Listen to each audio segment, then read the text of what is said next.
വർഷങ്ങൾ പഴക്കമുള്ള ഒരു അമേരിക്കൻ മോഹമാണ് ലോകത്തിലെ ഏറ്റവും വലിയ ദ്വീപായ ഗ്രീൻലാൻഡിനെ സ്വന്തമാക്കുക എന്നത്. ദേശത്തിന്റെ സുരക്ഷയുൾപ്പെടെ ഉടമസ്ഥാവകാശവും നിയന്ത്രണവും തീർത്തും അനിവാര്യമാണെന്ന് US കരുതുന്നു എന്നായിരുന്നു അമേരിക്കൻ നിയുക്ത പ്രസിഡന്റ് ഡൊണാൾഡ് ട്രംപ് തന്റെ അധികാരമേൽക്കാനിരിക്കെ നടത്തിയ പ്രസ്താവന. പേയ്പാൽ സഹസ്ഥാപകൻ കൂടിയായ കെൻ ഹോവറിയെ ഡെൻമാർക്കിലുള്ള US അംബാസിഡറായി നാമനിർദ്ദേശം ചെയ്തുകൊണ്ടുള്ള കുറിപ്പിലായിരുന്നു ട്രംപിന്റെ ഈ പരാമർശം. അദ്ദേഹത്തിന്റെ ആ പ്രസ്താവന വീണ്ടും ലോകശ്രദ്ധ നേടിയിരിക്കുകയാണ്. കാനഡയ്ക്കും പനാമ കനാലിനും ശേഷം ട്രംപ് അമേരിക്കയോട് കൂട്ടിച്ചേർക്കാൻ ഇഷ്ടപ്പെടുന്നത് ഗ്രീൻലാൻഡിനെ തന്നെയാണ്. എന്തുകൊണ്ടാണ് ട്രംപിന് ഗ്രീൻലാൻഡിനോട് ഇത്രയും പ്രിയമെന്ന് ചിന്തിച്ചിട്ടുണ്ടോ? സത്യത്തിൽ ഗ്രീൻലാൻഡിലൂടെ ട്രംപ് ലക്ഷ്യമിടുന്നത് എന്താണ്?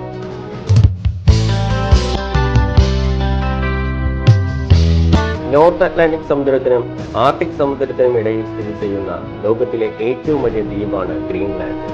അതായത് വടക്കേ അമേരിക്ക ഭൂഖണ്ഡത്തിന്റെ ഒരു ഭാഗം.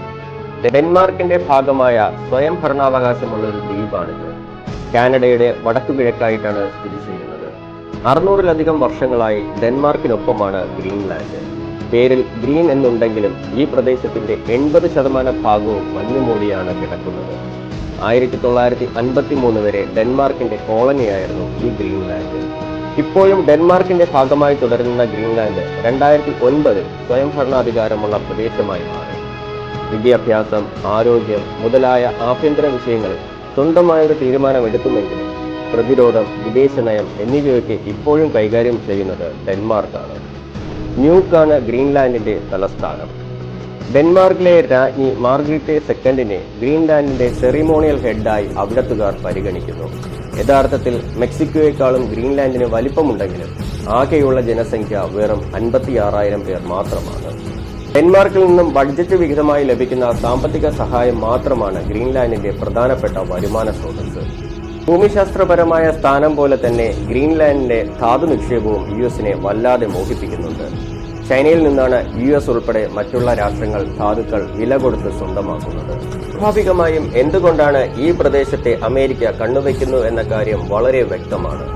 ഗ്രീൻലാൻഡിലെ ധാതു സമ്പത്തും അതിന്റെ വാണിജ്യ താല്പര്യങ്ങളും മാത്രമല്ല, വ്ളാഡിമിർ പുടിൻ എന്ന ശത്രുവിനെ ഉന്മൂലനം ചെയ്യാമെന്ന മറ്റൊരു ലക്ഷ്യം കൂടി മുന്നിൽ കണ്ടുകൊണ്ടാണ് ട്രംപ് ഇപ്പോൾ ഗ്രീൻലാൻഡിലേക്ക് ശ്രദ്ധ കേന്ദ്രീകരിക്കുന്നത്. ഗ്രീൻലാൻഡിനെ സ്വന്തമാക്കാൻ കഴിഞ്ഞാൽ റഷ്യയുടെ അധിനിവേശത്തെ പൂർണ്ണമായും ഇല്ലാതാക്കാൻ അമേരിക്കയ്ക്ക് സാധിക്കും. കാരണം അമേരിക്കയ്ക്കും റഷ്യയ്ക്കുമിടയിൽ കാണുന്ന പ്രധാനപ്പെട്ട ഒരു ഭൂപ്രദേശമാണ് ഗ്രീൻലാൻഡ്. അതുകൊണ്ട് എപ്പോൾ വേണമെങ്കിലും ഈ സ്ഥലത്ത് പുടിന്റെ റഷ്യൻ പട ഇരച്ചു കയറാനുള്ള സാധ്യത വളരെ കൂടുതലാണ്. ശരീരം ആകമാനം കൊച്ചിപ്പോകുന്ന കൊടുന്തണുപ്പിലും ഇരച്ചു കയറാനും യുദ്ധം ചെയ്യാനും പരിശീലനം നേടിയവരാണ് പുടിന്റെ പടയാളികൾ എന്ന മറ്റൊരു കാരണവും ട്രംപിനെ ഗ്രീൻലാൻഡ് സ്വന്തമാക്കുവാൻ പ്രേരിപ്പിക്കുന്ന ഒരു ഘടകമാണ്. ഗ്രീൻലാൻഡിനെ സ്വന്തമാക്കിയാൽ റഷ്യയുടെ തുടർന്നുള്ള നീക്കങ്ങൾ തടസ്സപ്പെടുത്തുവാൻ US-ന് കഴിയും. മറ്റൊരു കാര്യം, അമേരിക്കയുടെ വടക്കു പടിഞ്ഞാറൻ തീരത്താണ് US മിലിറ്ററിക്ക് കീഴിലുള്ള പിറ്റ്യൂഫിക് സ്പേസ് ബേസ് സ്ഥിതി ചെയ്യുന്നത്. അമേരിക്കയുടെ എയർ ബേസുകളിൽ ഏറ്റവും വടക്കായി സ്ഥിതി ചെയ്യുന്നത് ഈ സ്പേസ് സ്റ്റേഷനാണ്. മിസൈൽ പ്രതിരോധം, സ്പേസ് സർവൈലൻസ് തുടങ്ങിയ തന്ത്രപ്രധാന സ്പേസ് സ്റ്റേഷനുകളിൽ ഒന്നാണിത്. ചരിത്രം നോക്കിയാൽ സ്വപ്നം കണ്ടവയൊക്കെ സ്വന്തമാക്കിയ ചരിത്രമാണ് അമേരിക്കയ്ക്ക് എന്നും പറയാനുള്ളത്. കാനഡയെയും പനാമ കനാലിനെയും US-നോട് ചേർക്കണമെന്ന ആവശ്യം മുൻപ് തന്നെ ട്രംപ് വ്യക്തമാക്കിയിട്ടുണ്ട്.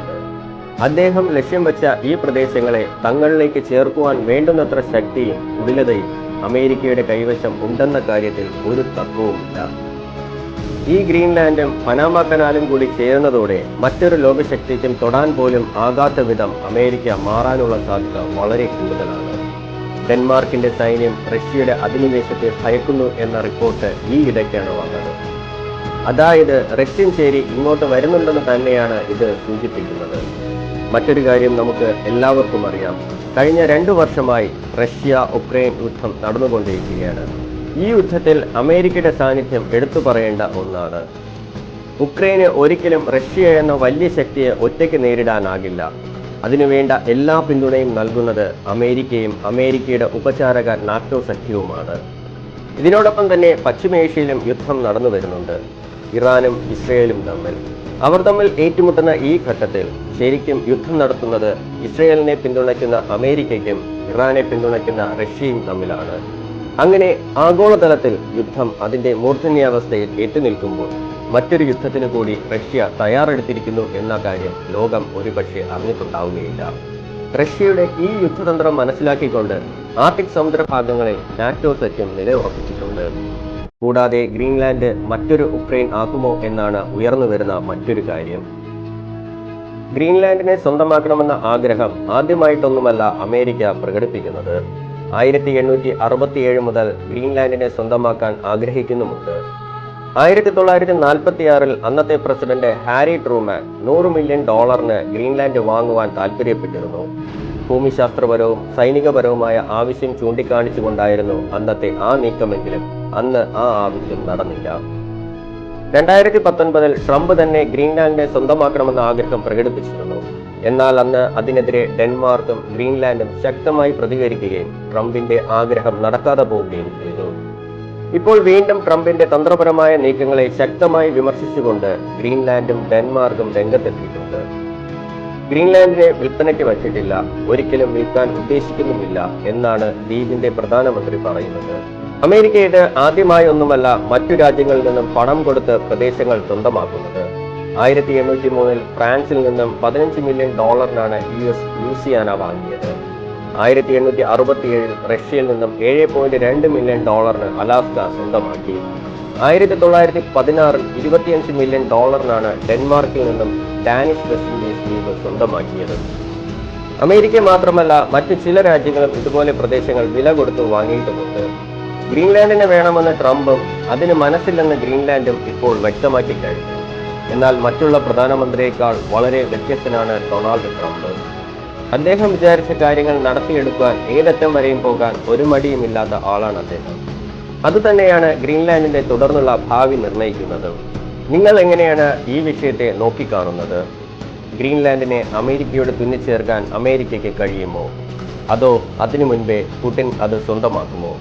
ഭാവിയിൽ എന്ത് സംഭവിക്കുമെന്നറിയാൻ നമുക്ക് കാത്തിരിക്കാം.